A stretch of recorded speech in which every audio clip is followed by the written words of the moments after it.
Halo semua, selamat datang di channel Low Space. Sesuai namanya, channel ini hadir untuk kamu yang tertarik dengan dunia hukum atau kamu yang ingin belajar hukum. Jadi, pastiin kalian like, share, dan subscribe channel ini ya untuk dapetin konten-konten terbaik dari kami. Dalam mempertahankan pernikahan, tentunya memerlukan komitmen yang tinggi di antara pasangan. Karena tanpa komitmen tersebut, pernikahan berpotensi menuju keretakan dan berujung pada perceraian. Sebetulnya ketika akan terjadi perceraian, langkah dan persiapan apa aja sih yang diperlukan untuk menyelesaikannya? Kemudian, hak-hak apa saja yang dimiliki suami atau istri mereka ketika bercerai? So what gitu loh? Untuk menjawab pertanyaan tersebut, mari kita simak video berikut ini. Tonton sampai habis ya. Percekcokan di rumah tangga yang terjadi secara terus-menerus tanpa adanya jalan tengah di antara pasangan dapat menimbulkan keretakan yang berujung kepada perceraian di meja hijau. Memang perceraian dapat dipicu dari berbagai macam hal. Misalnya saja adanya kekerasan dalam rumah tangga, perselingkuhan, faktor ekonomi, dan masih banyak yang lainnya. Hanya saja dari sekian banyak kasus, untuk melanjutkan suatu kasus ke sidang perceraian, suami istri tersebut harus memiliki cukup alasan yang kuat dalam menggugat satu sama lain ya.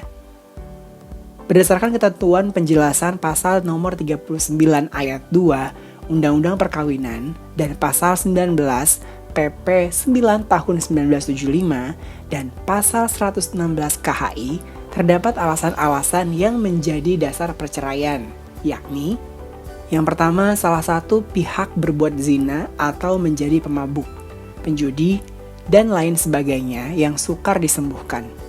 Kedua, salah satu pihak meninggalkan pihak lain selama 2 tahun berturut-turut tanpa izin pihak lainnya dan tanpa alasan yang sah atau karena hal lain di luar kemampuannya. Selanjutnya, salah satu pihak mendapat hukuman penjara 5 tahun atau hukuman yang lebih berat setelah perkawinan berlangsung. Kemudian, salah satu pihak melakukan kekejaman atau penganiayaan berat yang membahayakan pihak lain. Yang kelima, salah satu pihak mendapat cacat fisik atau penyakit dengan akibat tidak dapat menjalankan kewajibannya sebagai suami ataupun istri. Yang keenam, antara suami dan istri terus-menerus terjadi perselisihan serta pertengkaran dan tidak ada harapan akan hidup rukun lagi dalam rumah tangga. Yang ketujuh, suami melanggar taklid talak. Dan yang terakhir, peralihan agama atau murtad yang menyebabkan terjadinya ketidakrukunan dalam rumah tangga. Secara hukum, perceraian dapat dilayangkan oleh pihak suami maupun pihak istri. Untuk melayangkan gugatan, hal pertama yang perlu dilakukan adalah dengan membuat surat gugatan perceraian. Untuk surat gugatan atau surat talak kurang lebih berisi setidaknya sebagai berikut. Yang pertama, identitas suami ataupun istri. Kedua, posita atau fakta hukum mengapa mengajukan cerai. Yang ketiga, petitum atau hal-hal tuntutan berdasarkan fakta kejadian dan fakta hukum hal-hal yang dituntut berdasarkan posita tersebut. Dalam petitum ini nantinya juga dapat berisikan permohonan perceraian dan hal-hal lain seperti permohonan A. Hak asuh anak. Terkait dengan hak asuh anak ini, pengadilan biasanya memberikan hak perwalian dan pemeliharaan anak di bawah umur kepada ibu. Hal tersebut mempertimbangkan bahwa anak yang belum berusia 12 tahun adalah hak ibunya. Setelah anak tersebut berusia 12 tahun, maka dia diberikan kebebasan memilih untuk diasuh oleh ayah atau ibunya. Hal ini berdasarkan pasal 105 Kompilasi Hukum Islam. Yang kedua, nafkah. Terkait dengan hal ini, setelah terjadinya perceraian, mantan istri berhak atas yang pertama, nafkah iddah adalah nafkah yang wajib diberikan oleh mantan suami kepada mantan istri selama mantan istri menjalani masa iddah atau selama 3 bulan 10 hari. kecuali mantan istri telah dijatuhkan talak bain atau talak yang tidak bisa rujuk sebelum istri menikah dengan orang lain terlebih dahulu, atau nusyuz, yaitu istri durhaka kepada suami, dan dalam keadaan tidak hamil. Dengan kata lain, nafkah idah ini tetap wajib diberikan mantan suami, sekalipun pihak istri yang menggugat cerai. Mengenai besaran nafkah idah ini, mantan istri boleh mengajukan ya, akan tetapi yang menentukan adalah hakim, yang disesuaikan dengan kemampuan mantan suami tersebut. Selanjutnya, nafkah madiyah atau nafkah masa lampau adalah nafkah terdahulu yang dilalaikan atau tidak dilaksanakan oleh mantan suami kepada mantan istri sewaktu keduanya masih terikat perkawinan yang sah. Yang ketiga, nafkah hadonah atau pemeliharaan anak adalah hak pemeliharaan atas anak yang belum mumayyiz atau terlihat fungsi akalnya, atau belum berumur 12 tahun, atau anak yang telah berumur 12 tahun atau lebih namun memilih dipelihara oleh ibunya. Yang keempat, mut'ah atau penghibur. Pemberian dari mantan suami kepada mantan istrinya yang dijatuhi talak baik berupa uang atau benda lainnya. Namun, beberapa pendapat menyatakan bahwa apabila yang mengajukan gugatan cerai adalah istri, maka nafkah mut'ah atau nafkah penghibur dianggap tidak ada. Sedangkan hak-hak anak setelah terjadinya perceraian adalah sebagai berikut. Yang pertama, sang anak berhak mendapat nafkah madiyah anak atau nafkah lampau anak, yaitu nafkah terdahulu yang dilalaikan atau tidak dilaksanakan oleh ayah, sang mantan suami, kepada anaknya sewaktu anak tersebut belum dewasa dan mandiri atau berusia 21 tahun. Yang kedua, biaya hadonah atau pemeliharaan dan nafkah anak adalah biaya pemeliharaan dan nafkah untuk anak yang hak hadonah atau hak pemeliharaannya telah ditetapkan kepada salah satu dari orang tuanya atau keluarga lain yang menggantikannya. Oh iya, terkait nafkah kepada mantan istri hanya berlaku pasca putusan pengadilan ya. Apabila istri telah mendapatkan hak nafkahnya, maka mantan istri tidak dapat lagi menuntut nafkah dari mantan suami di kemudian hari. Berbeda dengan nafkah anak, mantan suami atau ayah memiliki kewajiban nafkah pemeliharaan dan pendidikan yang berkelanjutan secara terus-menerus sampai sang anak dewasa.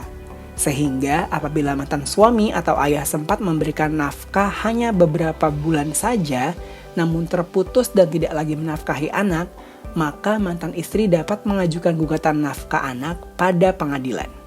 Yang ketiga, harta perkawinan atau harta gonogini.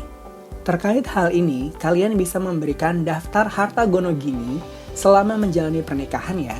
Dan tentunya selama tidak ada perjanjian perkawinan, maka pembagian harta gonogini ini akan dibagi menjadi dua, yakni 50% untuk suami dan 50% untuk istri. Oh iya, terkait dengan harta gonogini, kami juga sudah pernah membahas ya di video sebelumnya. Kalian bisa lihat link di pojok kanan atas. Selanjutnya, permohonan atas hak asuh anak, nafkah, dan harta gonogini dapat diajukan bersama-sama dengan gugatan cerai atau permohonan cerai talak atau sesudah putusan perceraian yang telah memperoleh kekuatan hukum tepat atau setelah ikrar talak diucapkan. Hanya saja untuk mempersingkat proses, menurut tim Lawspace, apabila suami istri sudah sepakat bercerai baik-baik terkait dengan hak asuh, nafkah, dan harta gonogini, bisa juga loh penggugat dan tergugat merundingkannya secara bersama-sama. Kemudian, kesepakatan tersebut dituangkan ke dalam akta notaris. Sehingga nantinya akta notaris tersebut dapat ditunjukkan kepada hakim pada saat proses perceraian berlangsung di pengadilan. Khususnya pada saat pemeriksaan saksi dan bukti penggugat dan atau pada saat pemeriksaan saksi dan bukti tergugat ya. Sehingga nantinya setelah putusan pengadilan di tingkat pertama selesai, tidak diperlukan lagi persidangan kembali yang dapat membahas hak asuh anak, nafkah, dan harta gonogini. Yang keempat, bagian penutup. Yang kelima, saksi-saksi. Dan yang keenam, tanda tangan di atas materai. Selain surat gugatan cerai yang perlu disiapkan, kalian juga perlu mempersiapkan dokumen pendukung seperti A. Surat nikah asli. B. Salinan surat nikah sebanyak 2 lembar yang telah dilegalisir dan bermaterai. Ketiga, salinan kartu tanda penduduk atau KTP dari penggugat.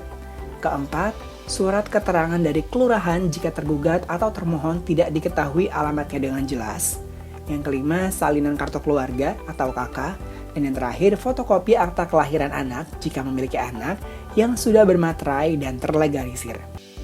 Setelah surat gugatan cerai dibuat dan dokumen pendukung telah siap, maka langkah selanjutnya adalah penggugat mendaftarkan gugatan ke pengadilan yang berwenang dan penggugat wajib untuk membayar biaya perkara yang besaran angkanya disesuaikan dengan lokasi pengadilan berada ya.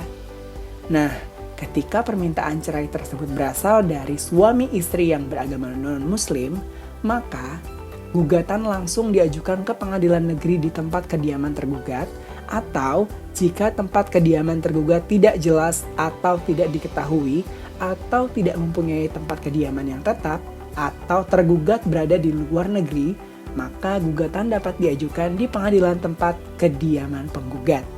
Hal ini berdasarkan ketentuan pasal 40 Undang-Undang Perkawinan dan pasal 20 ayat 1 PP 9 tahun 1975.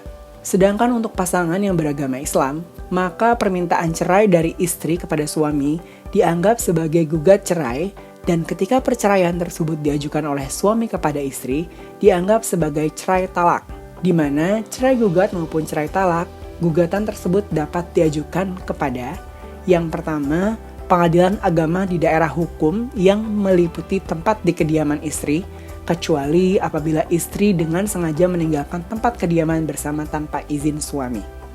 Yang kedua, jika istri bertempat tinggal di luar negeri, maka gugatan diajukan ke pengadilan agama yang daerah hukumnya meliputi tempat kediaman suami. Yang ketiga, jika keduanya bertempat tinggal di luar negeri, maka gugatan diajukan ke pengadilan agama yang daerah hukumnya meliputi tempat perkawinan mereka dilangsungkan atau kepada Pengadilan Agama Jakarta Pusat. Langkah berikutnya adalah kalian perlu mempersiapkan saksi-saksi untuk memperkuat alasan perceraian. Nantinya saksi-saksi tersebut akan dihadirkan selama proses sidang perceraian berlangsung. Setelah itu baru masuk ke proses perceraian, teman-teman. Pada umumnya, proses perceraian itu sendiri dapat memakan waktu kurang lebih 6 bulan sampai dengan tingkat pertama pengadilan agama atau pengadilan negeri. Bahkan saat ini, pengajuan gugatan cerai dapat diajukan secara online atau biasa disebut e-court dan dapat didaftarkan sendiri loh. Hanya saja meskipun e-court, penggugat dan tergugat tetap akan diminta untuk hadir dan datang mengikuti sidang tatap muka secara offline atau skema hybrid ya. Nah, untuk proses peradilannya sendiri akan berjalan kurang lebih sebagai berikut. Yang pertama, akan ada pemanggilan para pihak, yakni suami atau istri diperbolehkan untuk tidak hadir dalam sidang perceraian sepanjang memberikan kuasa kepada pihak lain untuk mewakili yang bersangkutan dalam sidang.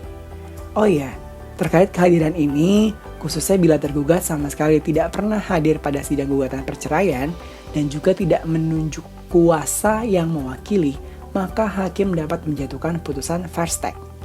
Atas putusan first take ini, nantinya proses perceraian langsung bisa dilanjutkan ke proses pemeriksaan saksi dan bukti dari sisi penggugat, dan apabila hakim yakin bisa langsung kepada putusan hakim ya.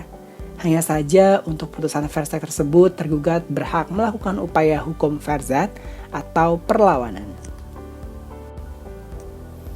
Kedua, akan ada proses mediasi di antara penggugat dan tergugat. Di titik ini, sebaiknya suami atau istri dapat hadir secara langsung tanpa diwakili kuasanya ya. Dari hasil mediasi ini nantinya akan keluar dokumen berita acara atau risalah mediasi. Apabila proses mediasi berhasil, maka proses berhenti di titik ini. Kemudian, bila upaya perdamaian atau mediasi tersebut tidak berhasil, maka hakim akan melakukan pemeriksaan gugatan yang dimulai dari pembacaan gugatan di sidang tertutup. Selanjutnya adalah pembelaan tergugat, replik duplik, pemeriksaan saksi dan bukti penggugat, pemeriksaan saksi dan bukti tergugat, dan kesimpulan para pihak yakni setelah pemeriksaan perkara berakhir dan kedua belah pihak sudah tidak mungkin lagi didamaikan, serta telah cukup alasan perceraian, maka permohonan ikrar talak dikabulkan atau perceraian diputus. Kemudian maksimum 2 minggu dari kesimpulan para pihak, maka hakim membacakan putusan perceraian dalam sidang terbuka. Khusus cerai talak, nantinya hakim akan membuat penetapan bahwa perkawinan putus sejak ikrar talak diucapkan. Sesudah memperoleh putusan pengadilan yang berkekuatan hukum tetap, perceraian tersebut dapat dicatatkan di catatan sipil. Panitera pengadilan atau pejabat pengadilan yang ditunjuk berkewajiban untuk mengirim salinan putusan pengadilan kepada pegawai pencatat tempat perceraian itu terjadi. Setelah itu baru diterbitkan kutipan akta perceraian. Penerbitan kutipan akta perceraian ini tidak dipungut biaya ya. Kemudian akta cerai itu diberikan langsung kepada masing-masing suami dan istri yang bercerai melalui panitera. Terakhir, hal-hal yang perlu kalian perhatikan ketika bercerai adalah suatu perceraian dianggap terjadi beserta segala akibat-akibatnya terhitung sejak tanggal pendaftarannya pada daftar pencatatan kantor pencatatan oleh pegawai pencatat, kecuali bagi mereka yang beragama Islam, terhitung sejak jatuhnya putusan pengadilan agama yang telah mempunyai kekuatan hukum yang tetap. Hal ini berdasarkan pasal 34 ayat 2 PP 9 tahun 1975. Sekian untuk video kali ini. Bagaimana menurut kalian? Semoga video ini dapat membantu kalian atau teman-teman kalian untuk menyelesaikan permasalahan rumah tangga kalian ya. Dan jangan lupa untuk like, share, dan subscribe Low Space supaya kalian tidak ketinggalan video-video terbaru dari kami. Jika ada topik lain yang ingin kami bahas, kalian juga bisa tulis di kolom komentar ya. Semua referensi yang kami gunakan di video ini dapat kalian lihat di kolom deskripsi. Terima kasih telah menonton sampai habis dan sampai jumpa di video berikutnya.